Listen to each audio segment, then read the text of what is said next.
The Space Odyssey of Major Thomson. The crackle of static hummed in Major Thomson's ears as he floated weightlessly in the capsule. The faint beeping of the ship's navigation systems created a rhythmic backdrop, a metronome for his drifting thoughts. The blue planet below, Earth, glowed like a sapphire suspended in the void. But the comfort of its distant beauty was little solace now. He was alone. "Ground control to Major Thomson, do you copy?" The voice broke through the static, sharp yet tinged with a weariness that mirrored his own. It was Harris, his link to humanity, the voice that anchored him to reality. "I copy ground control," Thomson responded, his voice calm, practiced, almost detached. "Everything stable, systems operational, fuel reserves at projected levels, over." "Good to hear, Major," Harris replied, the sound of papers shuffling faintly audible in the background. "And how are you holding up?" The question was less technical, more human. Thomson hesitated, glancing at the photo taped to the console.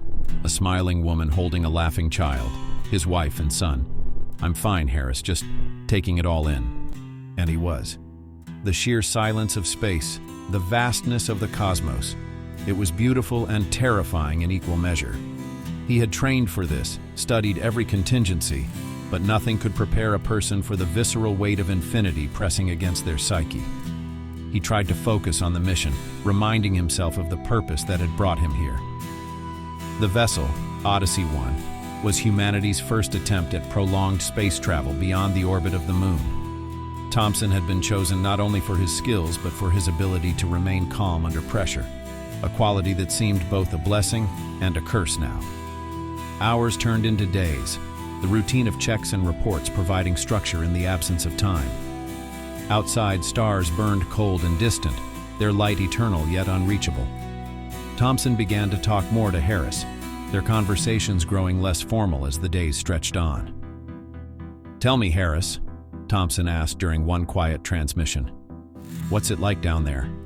I imagine the newspapers are having a field day with this mission." "Oh, you wouldn't believe it, Major," Harris replied, chuckling. "You're a celebrity. Major Thomson, the Star Voyager. They've even written songs about you." Thomson smiled faintly. "Songs, huh? Never imagined I'd inspire those." "Yeah, it's odd though. The way they talk about you, it's like you're already a legend. Like you've transcended or something." "Transcended?" Thomson's smile faded as he looked out at the black void. That's one way to put it. The conversations with Harris became his lifeline, the only tether to the world he had left behind. But even that tether began to fray.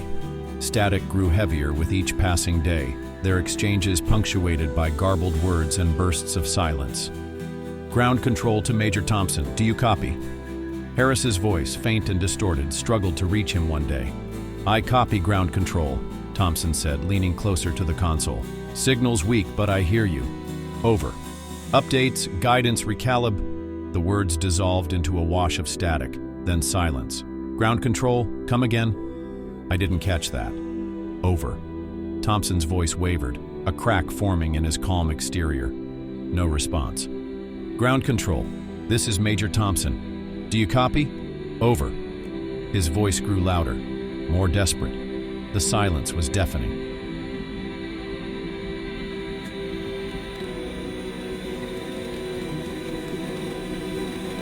Days passed, then weeks. Thomson clung to the hope that the connection would return, that Harris would break through the static with some reassurance. But as the silence stretched on, hope gave way to acceptance.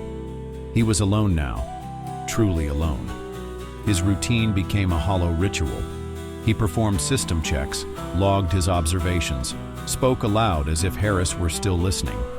The isolation gnawed at him, a constant presence that he could neither escape nor ignore.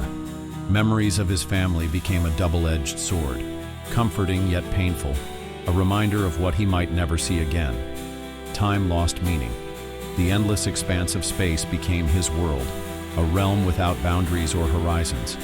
He spoke to the ship, to himself, to the stars. He dreamed of Earth, of green fields and blue skies, of voices and laughter. But each time he awoke, the cold, unyielding void greeted him. One day, something changed. Thomson awoke from a restless sleep, his breath fogging the small window of his helmet. He blinked, disoriented, and looked out into the void. At first, he thought it was a trick of his mind, a mirage born of loneliness and longing. But as he focused, he saw it, a faint, glowing object in the distance.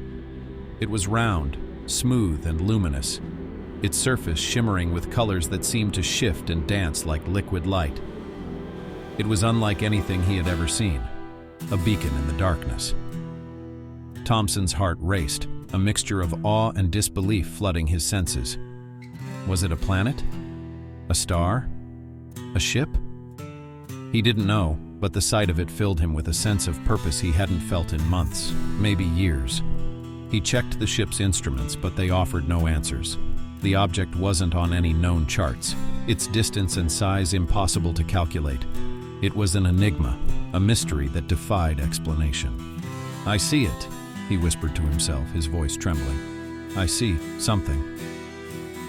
The urge to move toward it was overwhelming, a pull he couldn't resist. He adjusted the ship's trajectory, the thrusters firing in short bursts as he guided Odyssey one toward the glowing sphere. The ship groaned in protest, its aging systems strained by the maneuver, but Thomson pressed on.